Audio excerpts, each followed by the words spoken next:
Live from the Score Atlanta television studios in North Atlanta, this is Georgia High School Sports Daily, powered by IBEW Local 613. The Georgia High School Sports Daily, powered by IBEW Local 613. It's a good Thursday afternoon, nice day, heating up a little bit for for high school football. On Friday night, we'll be at Walton High School, North Cobb, undefeated and ranked 9th in the state. We'll go over to Walton and play a team that was in the state finals last year. As we do, Najeh Wilkins in with me, Craig Sager.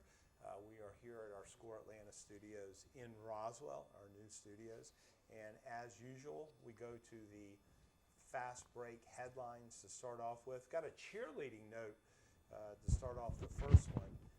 North Forsyth earned first place in Class 6A over runner-up North Paulding. That was at the Raider Cheer Classic and at Walton High School, correct? Correct. Yeah. And the results, actually, the event was held on September 14th. The co-ed results, South Forsyth won. They were number 1. Denmark 2, Roswell 3, Sprayberry 4th, and then Greenbrier. In 5A, it was Creekview, Pope, and Lassiter. 4A, Union Grove.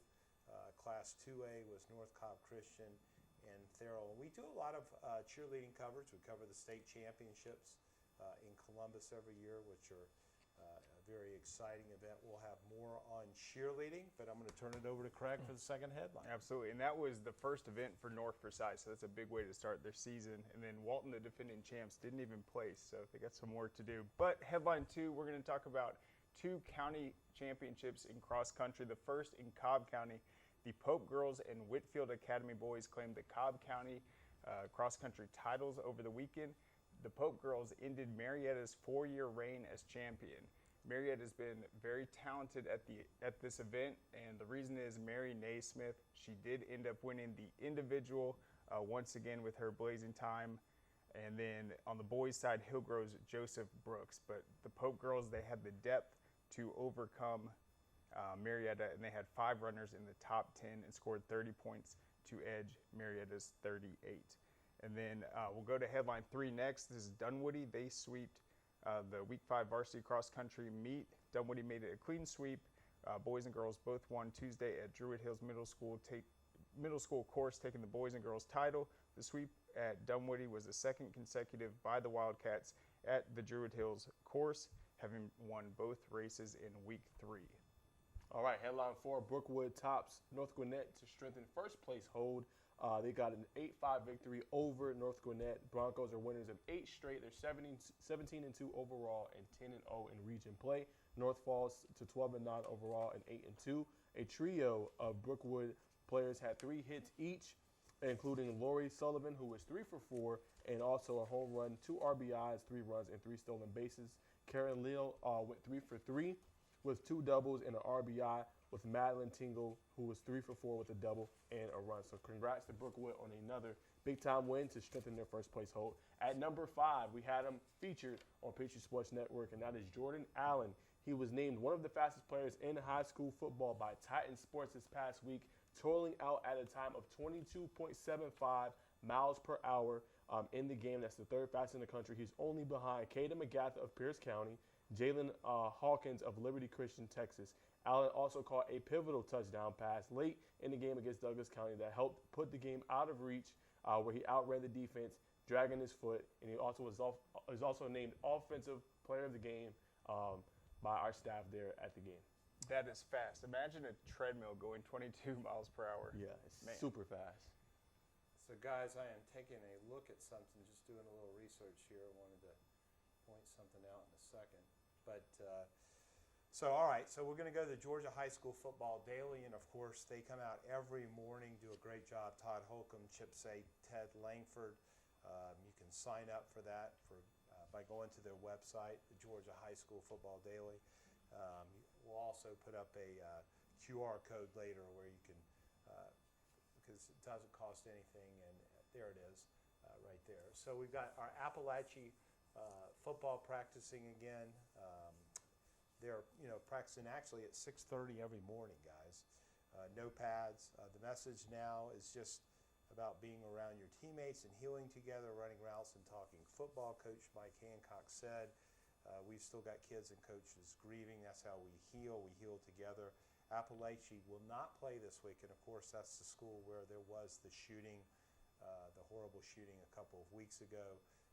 They will not play Friday night, but there is an opportunity, I think, or a chance that they will play September 27th versus Clark Central. They've got their top 10 games of the week. A little bit of a slow week, guys, would you say? Yeah, definitely. It's up next week, though. Yeah. Well, it's sort of like some teams still play non-region games, and a lot of regions, are starting. But typically early in the region play, you don't see a lot of what I would consider great matchups. But we've got some pretty good ones this week. We've got Athens Academy and Commerce. That's a huge game in Northeast Atlanta, guys. Pretty good stat here. Athens Academy opened in 1977. Since that time, Commerce leads Northeast Georgia schools in football victories with 401. That's pretty impressive. In fact, we'll talk to the Commerce coach later. Athens Academy, by the way, is fifth with 349. Clark Central, Gainesville, and Stevens County are sort of in between both Commerce and Athens Academy. Anything on that game that y'all should be intriguing? We're going to have a player that we're going to talk about here in just a little bit. Keon Standiford, who will be obviously featured, in our kind of underclassmen spotlight here in just a few moments. And then Commerce, Jaden Daniels taking over. They had an injury to their quarterback. He's been performing well. They started 0-2, but they kind of found their foot in 2-2 overall. And here's what I'll say about the matchup. It is a contrast of styles. You have Commerce, they're going to want to run the ball. They have a quarterback that's going to be running the ball. And then you have the passing attack of Athens Academy. The good thing for Commerce, though, because they've been on a good streak, they've won 2 straight.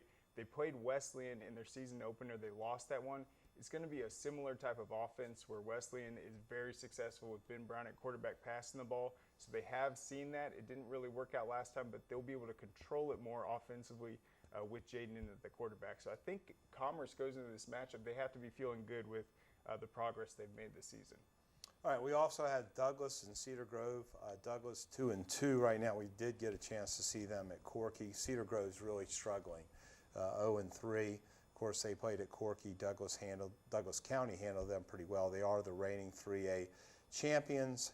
I bet they're weaker this year. The winner of this game is probably the front runner in Region 5 AAA.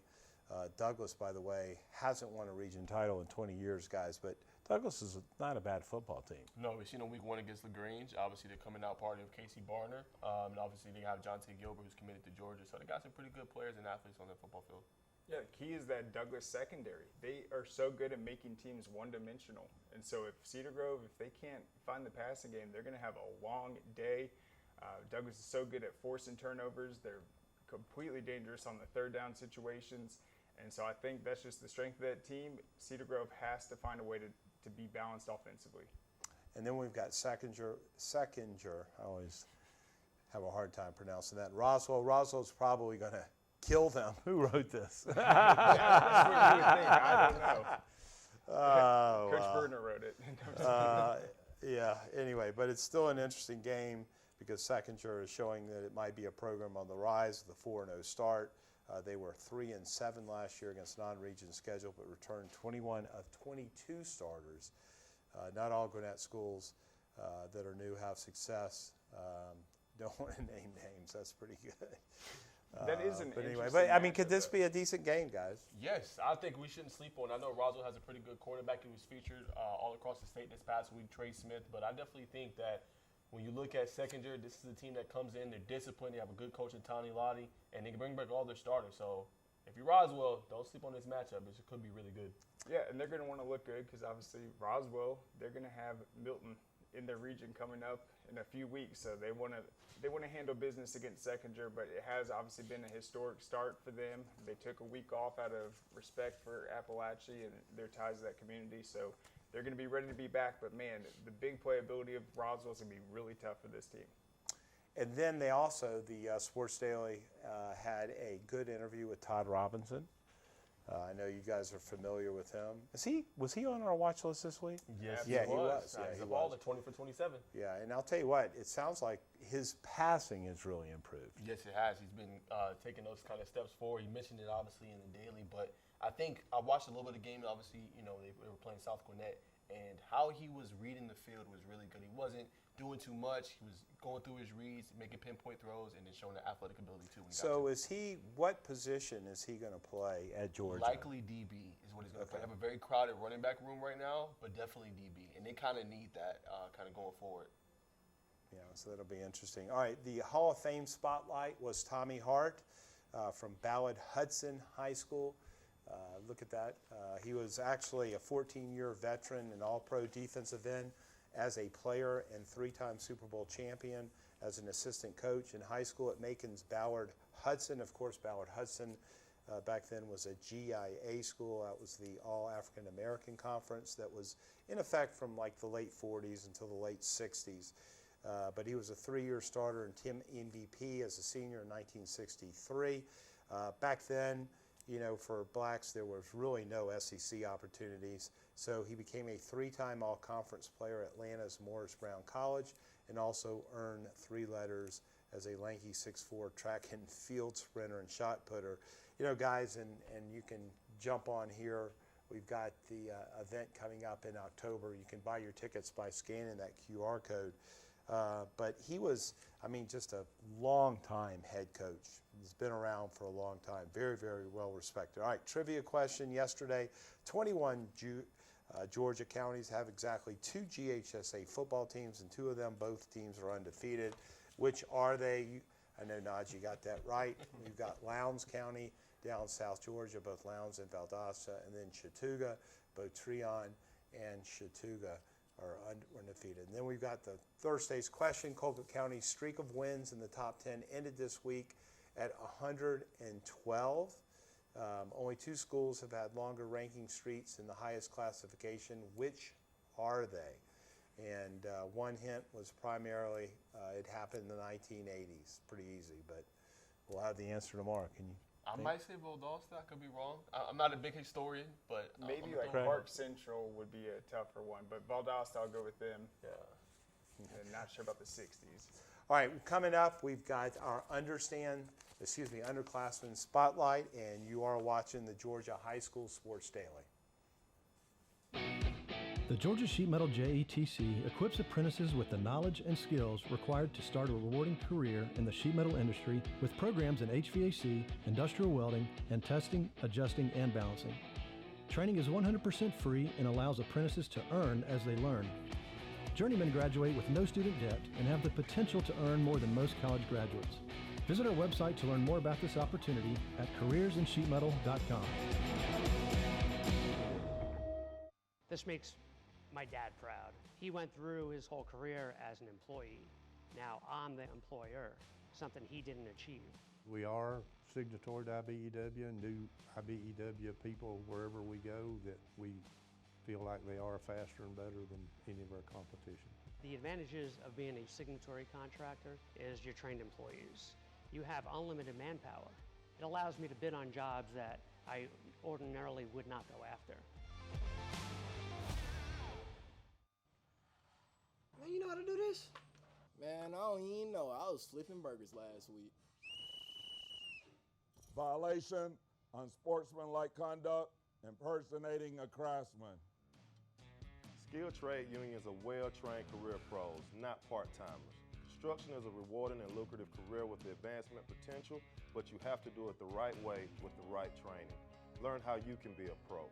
Find your career at georgiaconstructioncareers.com.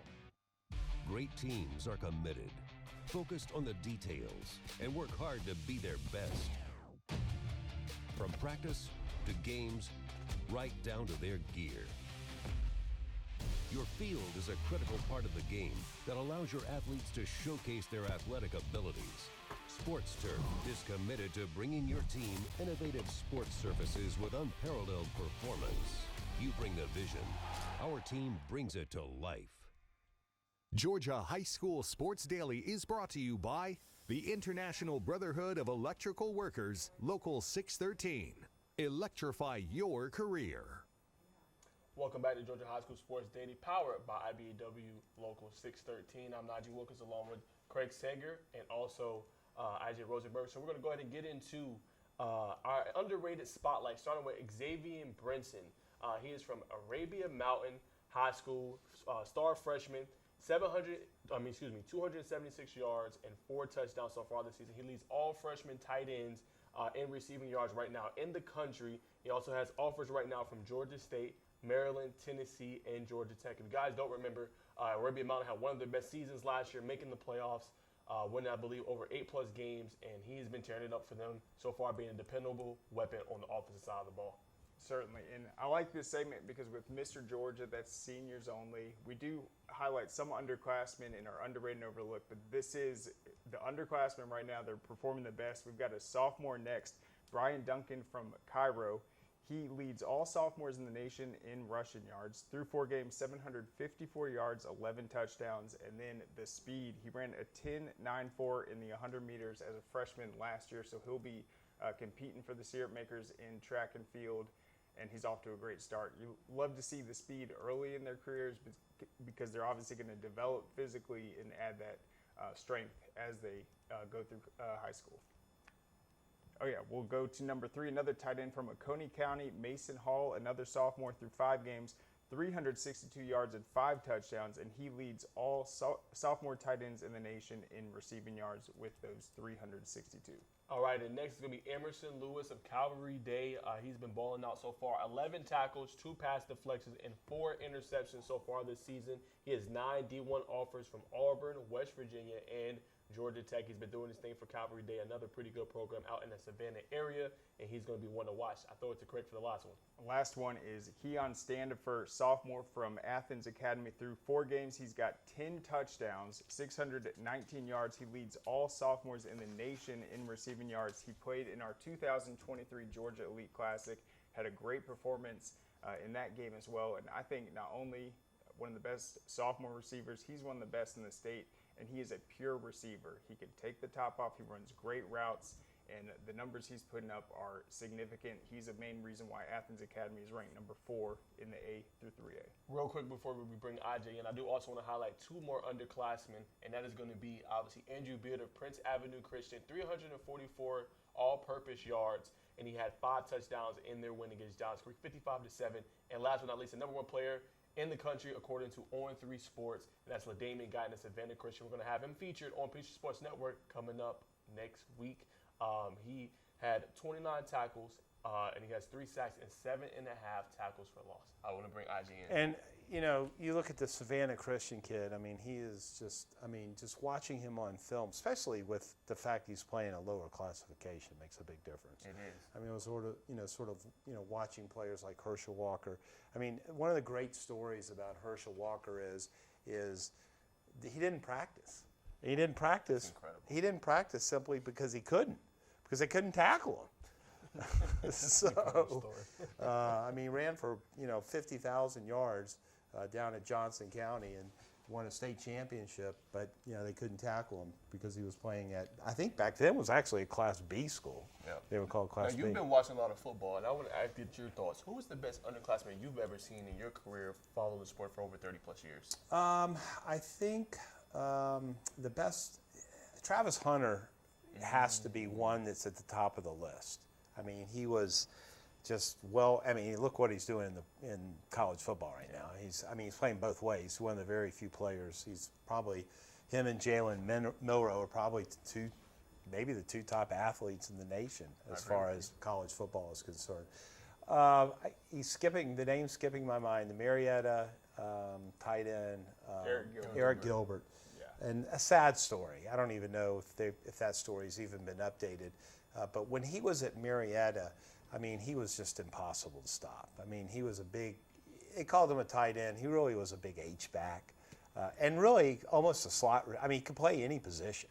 But I remember having him as a sophomore in 7-on-7. We did it at Roswell Area Park, and just almost totally impossible to stop. And everybody, I think, felt like when Eric left here, I think that and he made some poor decisions. There's no doubt about that. But he went to LSU, and I think what happened with that LSU, it was down between LSU, as I remember, Eric was down between LSU, Alabama, and Georgia. And of course, that was a year that Burroughs was the quarterback at LSU, and LSU upset, of course, Alabama, and ended up beating Georgia in the SEC championship. Yes, they did. And I think that had a lot to do with it. And I think the coach at LSU did a great job. That was what's his name? And Orgeron. And can you talk like him? But no, I think that LSU winning, and it was the wrong place for him because there was no way to sort of LSU. It's kind of a crazy program. You go to, if that kid would have gone to Alabama or even Georgia, I think people would have kept an eye on him a little bit better. And then, of course, he ends up transferring.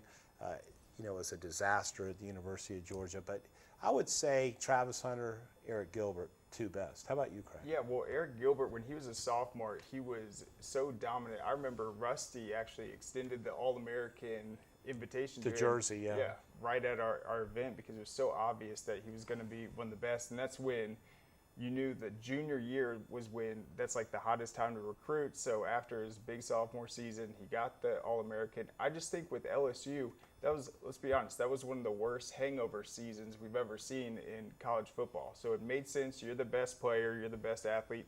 You're going to the team that just won. And then it was such a bad performance after they won that year. I think it was just, he kind of felt like he didn't make the right decision. But yeah, in terms of maturity, but he was almost like a trailblazer because he did get pushed to a receiver role. If you go back and look at the roster, Coach Morgan was willing to say he's a receiver. Now you look at Elias Williams of Camden County. Yeah, he's recruited as a tight end, but you'll see him listed as a receiver, right. 6'7", 240 pounds. And Eric's really the first one. I mean, the other one, guys, that we saw was Trevor Lawrence. The difference between Trevor Lawrence, I think, sometimes is there's no doubt that we knew that he was going to be a great player in college. And, he's not a great player in the NFL yet, although I think he'll be good. The thing was that he was surrounded with so many good players. He didn't stand out. I mean, Eric, when they won that championship, I mean, that was a great team. But Eric was just so big, he just stood out. But Trevor was great, but there were so many good kids around him at Cartersville. I mean, they were just an excellent football program. I mean, Najee, anybody you've seen? I mean, I know you're a little younger. I'm young, yeah. I'm young when it comes to it, but I'll tell you what, I started an internship with Georgia High School Football Day, and that obviously led me to working with you, IJ, and it has to be, for me, probably Travis Hunter. He's been one of the best ones I've ever seen. I remember just doing that first initial interview with him, and I was just stunned, and I got to see him multiple times in person. I mean, just next level player. And I'll give you this one, KJ Bolden. I know it's a little underrated, but what he was able to do last year with Buford, both sides of the ball having a big impact, both of those guys to me I think are special. Yeah, I mean, what's cool about it is we've got players like this to talk about. Yeah, I mean, there's Dom Blaylock's another one. He came immediately ready to go. Caleb Downs, he started as a freshman. I mean, so let's back up for 1 second on Caleb Downs. Now, that's a player that would be in my top 5. I mean, he stood out. I mean, he was that good his senior year. He really was. Yeah, and he started in the Corky Kell. I think he had to guard Dom Blaylock as a freshman. So, yeah, we like to see these underclassmen excel. But, yeah, this is an impressive list. You see them. These guys are leading the nation in their category. All right, coming up, we've got Mark Hollers, the head coach at Commerce. We'll talk about him. They're having a good season. You are watching on Peachtree Sports Network, the Georgia High School Sports Daily.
Georgia High School Sports Daily is presented by GeorgiaConstructionCareers.com. Transform your future today.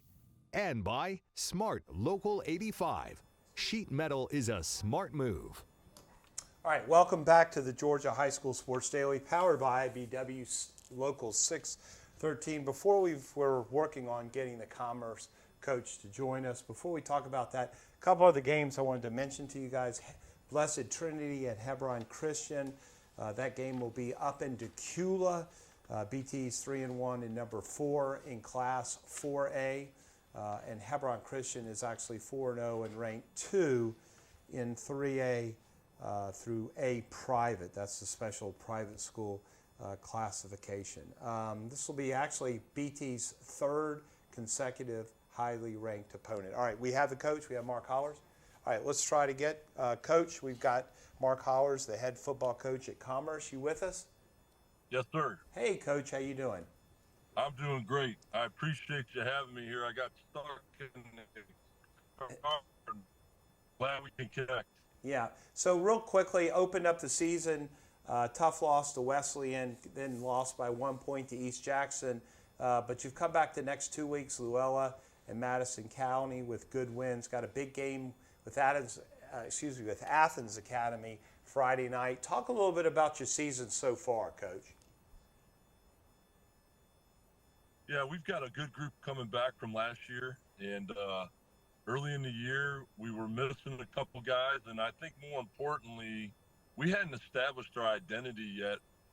And what I mean by that is I think our group had to learn that what happened last year with the group making it to the Elite Eight, that was last year. And our group had to learn that it's up to us to prove ourselves. And we came out missing a couple guys and didn't play all that well. And I think we have really responded well since then. Like you mentioned, we went on the road and were able to beat Luella, and going here in a local rivalry, beating Madison were 2 big wins for us, and excited to start in region play. Coach, I want to ask you a little bit about just picking up your you played in your 1,000th game this past Friday. You have 654 wins, 326 losses, and 20 ties. How special was that to be able to win that 1,000th game you played in with this program that's won a state championship back in 2000 and beat Madison County 28-12? It was very special. It's a great question. Madison County is a big rivalry here at Commerce. We used to play Madison County for years, and we're glad that we were able to kind of get that rivalry going here against the first time we played them in a while. We just lose him? All right, we'll try to get him. We'll try to get the coach back and talk a little bit more about Commerce. Let's go back and just talk a little bit about some of the games this weekend, guys. We do have him back? All right, we'll try him one more time. Coach, you back with us? Yes, sir. Sorry about that. Najee, you want to? Yes. So you were finishing your kind of comment on winning that. You said how special it was with the rivalry. That's kind of where you left off with Madison County. Yeah, it's really important to our community. They're rivals here right down the road, and to be able to play our 1,000th game against this long-standing rivalry meant a lot to us, meant a lot to our community. And they're a good football team. You know, Coach Smith does a great job over there. They came in undefeated, and they run the triple option very well. It was a hard-fought game, and we have a lot of respect for them, and we're thankful to come out of there with a victory. Now, Coach, tell me a little about your special player. His name is Jaden Daniels. He's all-state running back. I heard your quarterback got hurt. He had to step up in his shoes. I think one of the games he had a 65-yard touchdown score. How has that been for him just adjusting and playing quarterback and still helping lead you guys to victory? You know what? Jaden's a very unselfish football player. You know, he's one of the best tailbacks in Commerce history, and that's saying a lot with the history that we have of running the ball. And he realized that we had a need there. He was willing to step up and help his football team out. And, you know, we didn't have him the first 2 weeks of the season. In week 3, we made the move with him at quarterback, and he's gotten better every week. And you mentioned it last week, you know, in that game, Madison County cut the score to 14-12. And we had a little option play that Jaden took it around the edge. And as they say, the rest was history. He's very special, and he's getting better every week. You know, he's starting to grow into that position and just understanding the checks that come with it. And I think he's only going to get better each week, so we're excited about him. But very selfish football player, wants to win for Commerce, and that says a lot about his character. And Coach, you talked about how your team has found its identity. You've won 2 straight. One of the early losses, though, was to Wesleyan. That's a team that can really air it out. Now you play an Athens Academy team. Looks like they've got a pretty potent attack as well. So this is a big region opener. How do you feel like that Wesleyan game prepared you guys to go up against a team like Athens Academy that can press you guys in the secondary? That's a great question. We tip our hat to Wesleyan. They have an explosive offense, outstanding quarterback. I think he threw for 47 touchdowns last year, and he picked up right where he left off, and we just didn't do a great job. And I'm telling you what we told our kids. We didn't have a great plan that night, and we didn't execute the plan we had very well. So I put that one on me, and we've learned from that. We've been able to grow and got a couple guys back that are healthy, which obviously makes a difference. But I feel like our kids are confident. We've learned from that Wesleyan game, and you mentioned it, Athens Academy. Whew, they've got some guys who can go. It isn't just one. I only know numbers. I don't know names, but number 1 in 23, he wears 1 at home and 23 in the road. He's one of the leading receivers in the state. You got to blanket him up, and you can't forget about the other guys. They've got 3 really good receivers. They got an outstanding running game. They're well coached, so we're going to be tested, and we're going to find out how much we've grown from week 1. But I feel good about how far we've come back there. We're talking to Mark Hollers, head football coach at Commerce here on the Georgia High School Sports Daily. Coach, talk about, you coached, your first head coaching job was back in 2016 at North Cobb Christian. You had some really good success. You took a team your first year that didn't win a game to 2 years later winning 10. 2 things. Why'd you leave North Cobb Christian? And tell me the difference between coaching at a private school and then going to a public school like Commerce. Oh, you guys got some great questions today. Our 5 years at North Cobb Christian was a great experience. We had tremendous kids there that were willing to put the work in to turn a program around or to build a program. There was no tradition there. We had no winning legacy, and, a great group of coaches, a great group of kids who are committed, and they'll always be special to me. Commerce is a unique place in that Commerce loves to run the football. That's something I believe in. And it just was an opportunity that I could not pass up with the tradition here. And it's great to be at a place that just football is important. It's important to everyone in our community. It's important to our administration. And, with that comes expectations. But I'd rather be at a place that has those expectations and that will do everything they can to support you. And, I appreciate that about Commerce. So just to come to a place where on Friday night, the town shuts down and they're coming to fill your stand. Our community comes out on the road. When we travel, there's many nights we have as many fans, if not more, than the home team. And I just really appreciate that. To me, that's what high school football is all about. And my 5 years at North Cobb Christian were great. The people there were great. And this was just a challenge that I felt, God calling, and we're happy to be here. Well, Coach, we appreciate you coming on. We wish you the best of luck Friday night, and we'll see you soon, okay? All right, that was Mark Hollers. Hey guys, thank you for your time. Thanks for covering high school football. Thanks, Coach. Mark Hollers, Commerce head coach. We'll be right back. What happens after you graduate? Will you go to the next level? Will people have your back in the heat of the battle? Will you still train like a champion in pursuit of greatness?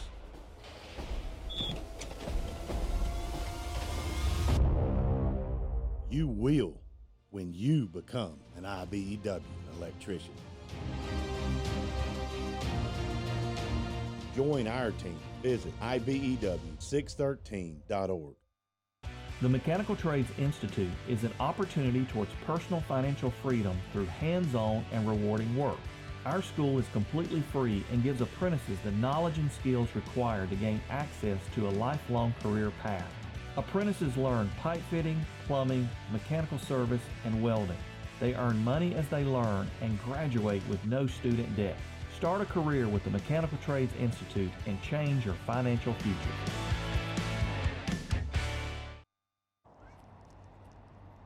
Dang, where you get this car?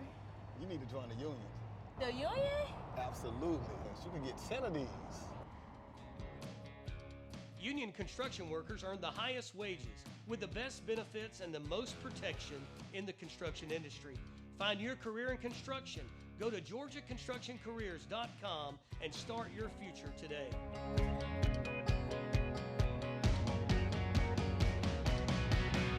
A journeyman with Local 85, when you turn out, you can be hitting six figures. Hey, I have your back, you have my back, we're gonna do this together. We're one for all for one. College just wasn't for me.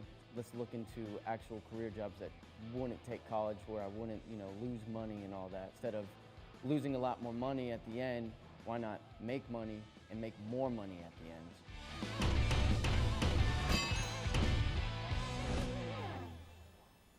All right, welcome back. It's Thursday. It's the Georgia High School Sports Daily, powered by IBEW Local 613. Every Thursday in this segment, we take a look at the composite rankings. We'll go on and put those up and take a look at 6A. These are the composite rankings, different groups, including the AJC, 680, the Fan, SC, that's us at Score Atlanta. We've got 6 of them that actually, both the Todd Holcomb from the Daily on Thursday compiles them and puts them together. So taking a look at 6A right now, we are the only, oh no, I take that back, we're not. We do have Carrollton at number 2. Is there something wrong with? Yeah, it should have been 1. I think that was possibly on their end. Yeah, I think that got messed up because I thought we had them at 1. But we got Carrollton in the composite rankings. Carrollton's number 1, Buford, North Gwinnett, Douglas County, Collins Hill, Camden County, Mill Creek, Grayson, Valdosta, North Cobb, and then Colquitt County has gotten a couple. He's sort of like the AP past the top 25, getting some votes there. Not a lot of, Craig, not a lot of tremendous changes. Really, in 6A, not a lot of difference between the different polls. No, it's not. And so last week, Buford and Norcross were tied. Buford and Douglas County were tied number 2 heading into it. They each had 50 votes. So obviously the Buford win, that separates them. Douglas County dropped to 4. Carrollton does have the 58 votes, so it had a 2 by us. But the 4 human polls all have Carrollton number 1. Maxwell and Max Preps has them at number 2, has Buford at number 1, but they do have 58 this week. So Carrollton, they're holding on strong, but Buford did close the gap. They have 56 overall points now. And then the only other significant change you saw was Norcross had computer votes last week, but this week they did not. I'll tell you what, I do like that Grayson's getting a little bit of shine. They were at number 8. I think that's the highest I might have seen them so far. So they have a pretty tough schedule, but they've been doing their thing this year. They beat Mallard Creek, a really good team out of North Carolina. And Collins Hill is at number 5 at 5-0. And I tell you what, it's a big matchup coming up in a few weeks. They're going to play Buford. I can't wait to see. That's going to be probably a top 5 matchup per composite. Yeah, and Grayson, by the way, before we go to 5A, I mean, Grayson starts slow. I mean, they're just a slow starter. At least they have been the last few years. But typically at the end, they're playing football. All right, let's put up the 5A composite rankings. Of course, Milton, number 1. I mean, they're, in my opinion, the best team in the state, one of the top teams in the country. Lee County is doing extremely well. Of course, Craig, you've got them down at number 6. Any reason? Or that's Najeh. I'm still waiting to see kind of the competitions they play. They play Warner Robins. They got a big matchup that I'll reveal in our next segment coming up. It's a top 5 matchup, but I'm waiting to see them play a formidable opponent. And you got Hughes second, right? I got Hughes second. I'm really high on Hughes. They play Douglas County very tough, and I think they're going to be the team to beat in 5A and can potentially challenge Milton along with Thomas County Central. Yeah, I mean, and this has got a heavy southern flavor past Milton. I mean, Lee County, Thomas County Central, Coffee, all teams down south. Gainesville, of course, drops in everybody's rankings after the beat down last week. Roswell still hanging in there, a really good football team, but probably not, not a top. I don't know if they're top 5 capable in Class 5A. And then we got Houston County, Rome, and Brunswick, and then a few other teams that are getting some votes in there. Anything else stand out to you guys? The Rome win last week over East Paulding was huge. East Paulding was actually tied for 10th last week in the composite, but that win over Rome, that put Rome in the top 10 in the AJC poll, our poll, so they hang on to that ranking spot. It was a much-needed win, and it just proved how good Toombs County was. All right, let's go to the 4A composite rankings. All right, here we got Marist is number 1 this week. First time this season, I think they've been the composite number 1, correct? Yes, they have. Yep, and we got Benedictine, Cartersville, North Oconee, Warner Robins, BT, Perry, Ware County, Eastside, and Cedartown. I think Cedartown deserves a little more love at being 5-0. Just 10. They got a big matchup against Cass. I think they deserve a little bit more love on this list. I also think Cartersville and North Oconee beat a really good Jefferson team and shut them out. I will put both Cartersville, North Oconee, and Cedartown above Benedictine. That's just me. I know they have Bubba Frazier and some elite playmakers. They played a tough battle against Buford, but I will put them ahead. And y'all's number 1 pick, North Oconee, is still hanging in there. Yeah, and the thing that's interesting, Marist, they shot up because they had the early initial win over Jefferson. Everyone thought that was super impressive. Well, North Oconee just blanked them. We saw they ended that 160-game scoring streak. So I think North Oconee, that win last week over Jefferson, midway through the season, not a season opener, it proved how talented that Titans team is. They did jump up. I still have them at number 1, but they moved up from number 7 to number 4 in the composite this last week. And what you see when 15 teams are listed, that's how many are in that consideration. We put Cedartown in this past week, but you still have teams like Stars Mill, Central Carroll, a lot of other talented ones that I think are Harris County that could get in that top 10. All right, let's go down to Class 3A. So we've got Sandy Creek remains number 1. Peach County, despite the loss, or 1 loss in the season, they're number 2. Jefferson, we dropped them down, but they still sort of stayed up there in the rankings. I think some of that has to do with Maxwell and their strength of schedule and stuff like that, and that's why in the Maxwell polls they were still up there. Monroe area, 3-0. Northwest Whitfield, 4-0. Cherokee Bluff, 5-0. LaGrange is in there. Westover, Cedar Grove. It's interesting they're still there at 9. I don't know about the that. computer has them at number 3. Yeah, that's crazy. I think that, because of the opening the season with Douglas County, Maxwell's given a lot of credit for that, because those are computer rankings, by the way. And then Douglas, who we talked about earlier, is at number 10, and then you got various other teams that are getting votes. And then I want to kind of point this out. Sandy Creek is the first time this season that they are the number 1 overall team by all of the rankings when you look at the AJC, Maxwell, ours. So they look really good. When you look at Sandy Creek and what they've done, Caleb Hill, we'll talk about them more in the next segment, but they look good this season. I think they're the team to beat in 3A. All right, let's go down to 2A. Let's get the 2A composite rankings up there. Pierce County, I think probably the best team in 2A. They've got all the number 1 votes from everybody. Morgan County at 5-0. They're number 2. Carver Columbus, Burke County, Appleton County, Stevens County, Callaway, Sumter County, Rockmart, Hapeville Charter, and then Ringgold and Thompson also getting some votes. Real quick, I love, Craig, that you have Carver Columbus so high. Matthew Mungin is the real deal at the quarterback position. He's been able to do his thing this season, so I love to see them up there. Yeah, they made an overall jump as well, but I think that they have definitely earned that consideration. Pierce County is still obviously the team to beat. Morgan County is getting a lot of love. People thought I was crazy when I ranked them in the top 5 to start the season, but now you look at it, they're number 2 across the board. And then Appleton County is a very dangerous team in Class 2A. That's one of the only team that beat Pierce County last year, and they are super competitive, so don't let that 2-2 record fool you. All right, let's go down to Class A Division 1. We've got Toombs County, Thomasville, Dublin, Fitzgerald, Fannin, Lamar, Jeff Davis, Rabun County, Dodge County, and Northeast. I just think real quick, Toombs County's for real. Again, another consensus number 1 overall team, and they got some pretty notable wins, one going up against Rome. All right, let's go to Class A Division 2 composite rankings. We've got Irwin County up on top, not a surprise there. Then we got Bowdoin and Manchester, Clinch County, Brooks County, Treon, Greene County, Lincoln County, Seminole County, and Metter, Early County, Jenkins County, and McIntosh County Academy also getting some votes. And then real quick, Manchester's going to have a big matchup coming up here pretty soon against Treon, so that's going to be one to watch in the Class A Division 2. Yeah, then, to me, one of the more interesting classifications is the private classification 3A down to 1A, and that's Savannah Christian on top. I think they're undoubtedly the best team in the private school classification. Prince Avenue, Hebron Christian, who I like a lot, by the way, guys.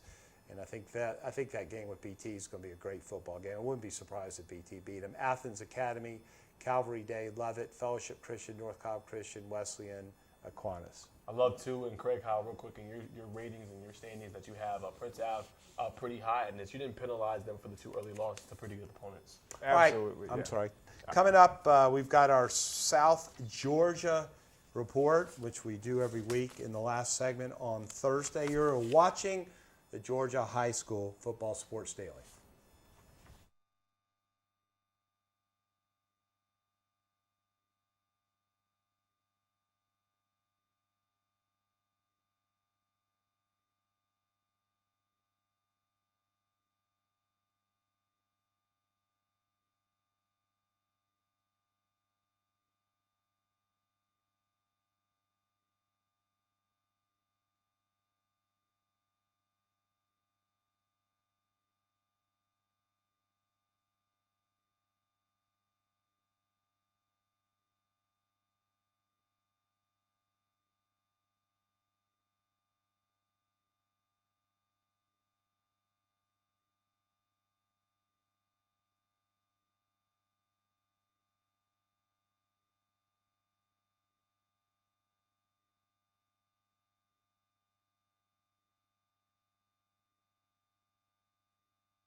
All right, welcome back to the final segment this Thursday at lunch for the Georgia High School Sports Daily, brought to you or powered by IBW Local 613. Before we get into the South Georgia Spotlight, guys, no Georgia, no Alabama this weekend. No. So high school football will be big. Not a lot of great college games. No, only a couple. The big one is USC Michigan, so that'll be interesting. 3:30 on CBS. Yeah, because I'll be straight. Even when I was in Philly last weekend, we found in Alabama an Irish pub. We actually found 2 pubs next to each other that had Alabama fans in there. So I watched the first half in one, in the second half in the other. But real quickly, what a huge game next Saturday night between Georgia and Alabama. And both those teams are loaded with great high school football players, especially Georgia from this state. Certainly. Real quick, guys, if you guys don't know, next week as well, I want to kind of give a little preview. We are going to have a couple of guys here, Brett Greenberg. We're going to work on getting the Dogs, either Dogs HQ, or we're going to try to get 247 in here to talk about the matchup as far as in terms of recruiting. Yeah. That'll be good. Early predictions? I've got to go with Georgia, obviously. I'm going to go with Bama. I'm not going to say right now. I'm a big Milroe guy, so I called the SEC championship last year. I mean, it's what's going to be interesting about Georgia is, and this just real quickly is now that Saban's gone, will it make a difference? Now that Alabama's got a new coach, we'll see. Anyway, let's do our South Georgia spotlight. I'll tell you what, guys, I think South part, especially in the upper classifications, has gotten a little bit better this year. In Camden County, we've got their graphic. Camden County 5-0, Lowndes and Valdosta 5-0. Richmond Hill is 4-0. Colquitt County, they're 2-2, but I guarantee you at the bottom, at the end of the day, they'll be there. And then Tift County. How good's Camden? I really don't know much about them this year. Are they a pretty good football team? I tell you what, this region here is going to be very elite. In Camden County with Elias Williams, that offense is humming at a whole new level that I think they've never reached before. I mean, obviously they ran a little bit of the wing tee, but obviously with the new coach coming, I think they've been elite, and they're going to be a problem. And they have actually a big game, Najeh. I want to give a preview. They're going to play Valdosta next week to open that region. That is a massive game because then you get that 1-0 start in the region, and you're one up on that team as well. And they're both undefeated. Yeah, and they obviously want to get home field. Camden County had to travel up to Atlanta 4 times last year. And so that's obviously one of the main goals. They don't want to depend on a coin flip. They don't want to be a number 3 seed. So it's going to be a big battle. This entire region's 23-5 so far. You have unranked Richmond Hill that's undefeated, unranked Lowndes that's undefeated. It's really hard to predict, but with Camden, they're leading the entire state in points per game. You pretty much have to score 30 to even be able to hang with them. But then I was thinking about it. What's the most signature win we've seen from this region so far? It's hard to tell. You had Lowndes, big win over Kell last week. You had the Valdosta win over South Gwinnett. But clearly the big matchups are going to be once the region starts. I mean, if somebody would have told you that you had 4 teams that were undefeated after 5 weeks, and one of them in South Georgia in the top classification down there was not Colquitt County, you'd say, forget it, I'll bet my house on that. But that's the situation right now. I mean, you've got... but they're 2 losses, though. Let's think about it. No, North Gwinnett won 14-3. They obviously didn't play well offensively, but they hung around with Lee County last week. That's another loss where it's really not that bad. And Colquitt's obviously super young, replacing a lot of people, so don't count them out. And the other thing, guys, to play that kind of schedule really helps you during region play. All right, let's go down to 5A down south. Got some really good teams. Thomas County Central.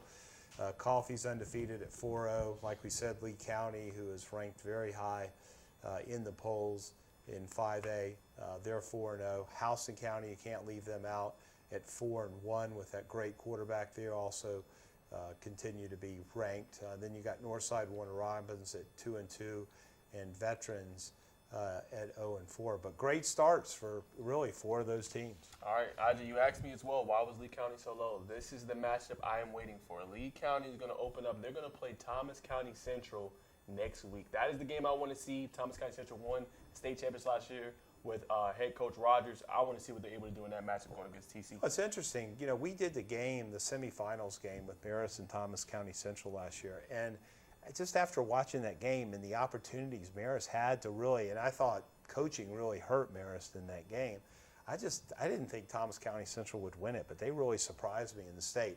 But you got a great hero. Let's go down to 4A, where we've got Perry at 3-1, Warner Robins at 3-1, Ware County at 2-2, New Hampstead 2-3, Benedictine at 1-2, and Wayne County at 0-5.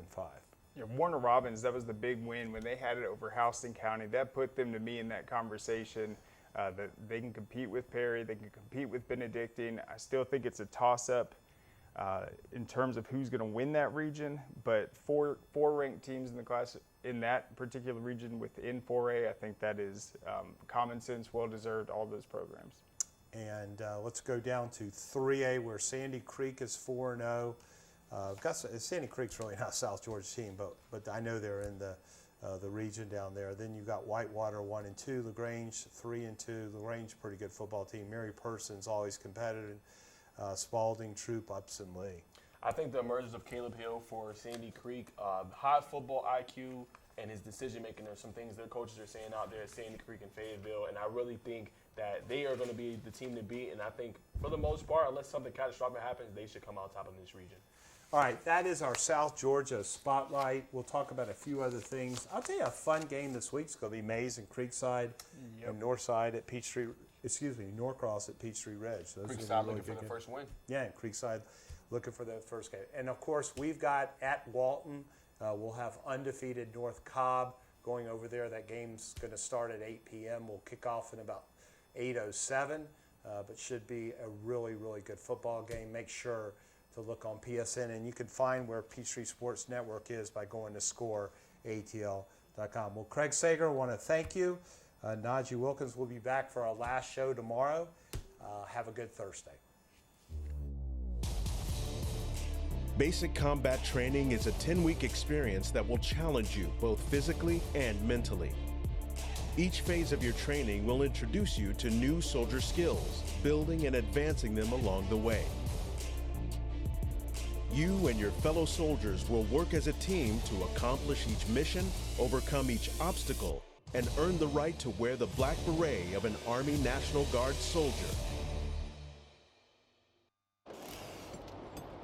Hey, is the power off on this? I don't know. Just take it off. Safety violation, unsafe work conditions.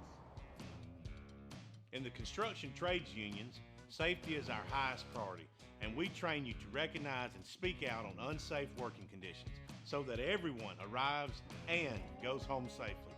Learn about careers in construction at georgiaconstructioncareers.com. Beginning the morning you opened your eyes, we spent every waking moment preparing you for the day you'd leave our nest. Whether it's driving to practice or helping with homework, it's all prepared you for, what am I going to be when I grow up? Will you be ready? After much thought, I made my decision to take my talents to the IBEW Local 613. The International Brotherhood of Electrical Workers is not simply a job, it's a career. Visit IBEW613.org to begin a new future today.